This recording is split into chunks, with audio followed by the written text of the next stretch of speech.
Let me tell you what really happened in Davos, Switzerland over the last 48 hours. Not the headlines, not the spin, the real story. Picture this: the Swiss Alps, January 2026.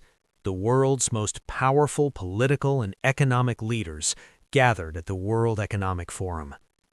Two speeches, same stage, less than 24 hours apart, and they could not have been more different. One speech quietly redefined how power works in the modern world.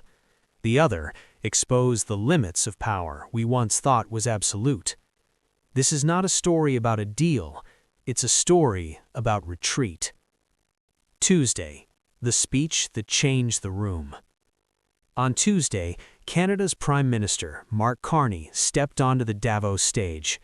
Now, to understand why this mattered, you need to understand who Carney is.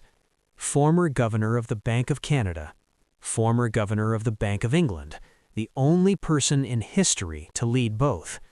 When he speaks about global finance, global power, and economic reality, the people listening are the ones who actually move markets.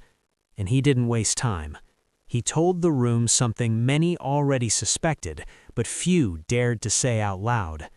The rules-based international order is not weakening. It is not evolving. It is over. Not a transition, a rupture, a break in the system that has governed global relations since World War II. But Carney didn't stop at diagnosis. He offered direction. He spoke about a useful fiction many countries lived under, the idea that everyone played by the same rules, that international law applied equally, that powerful nations showed restraint.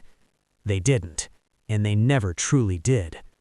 Then came the line that changed the temperature in the room.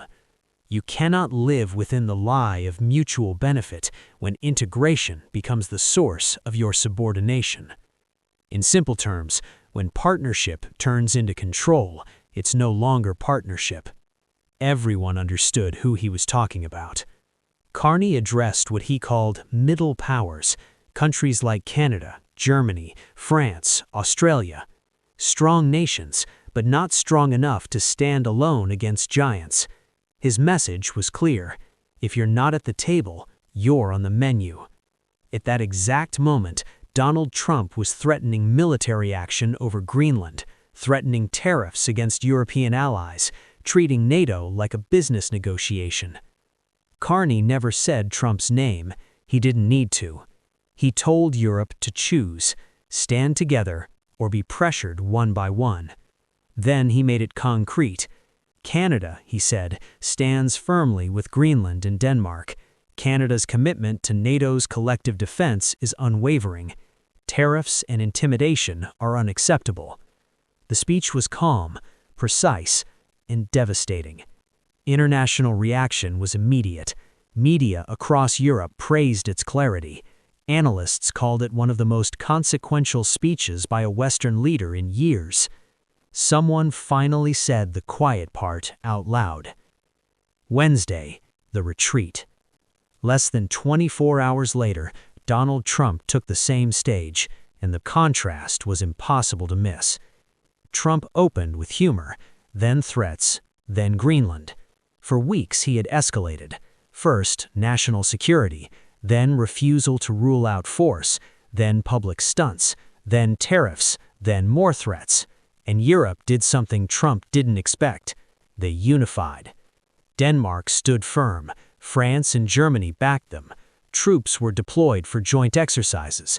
European leaders made it clear: Greenland was not negotiable. Even political factions normally sympathetic to Trump pushed back. Trump had overplayed his hand. So, standing at Davos, he did what he always does when boxed in. He declared victory.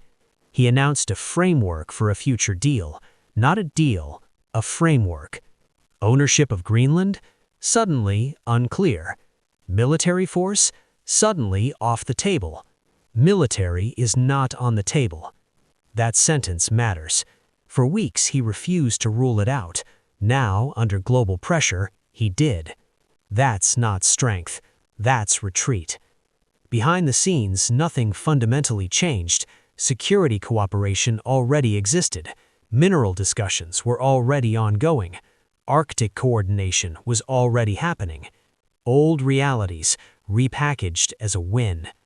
European leaders saw it clearly. Denmark's response said everything. We live in 2026, a reminder that territorial conquest belongs to another century. Why this moment matters. This wasn't just about Greenland, it was about how power works now. For decades, American leadership relied on dominance, economic weight, military reach, expectation of compliance. That system is cracking. Trump assumed pressure would work. It didn't, because allies coordinated, because middle powers stood together, because unity changes calculations. Carney predicted this the day before. When great powers abandon rules and rely on intimidation, allies adapt. They build resistance. They diversify. They cooperate. That's what happened. This is the rupture. Not chaos, but transition towards something new. A world where dominance is harder to impose, where sovereignty matters when defended collectively, where leadership comes from legitimacy, not threats. And here's the irony. Trump's behavior accelerated the very shift he fears. His threats unified Europe. His tariffs strengthened alliances. His pressure made resistance attractive. Carney never confronted him directly. He offered a better model. Cooperation over coercion. Coalitions over intimidation. Strength measured by trust, not fear. What happens next? This story isn't over. Frameworks can collapse. Egos can reassert themselves. Pressure can return. But something has changed permanently. Europe now knows resistance is possible. Middle powers know unity works. The illusion of unlimited American leverage is gone. When history looks back on this week in Davos, it won't remember a framework deal. It will remember the moment when threats failed, when unity held, and when a quiet, disciplined speech exposed the limits of intimidation. That's the real story. That's what actually happened. And now, I want to hear from you. Do you think this retreat will last, or are we heading towards another confrontation?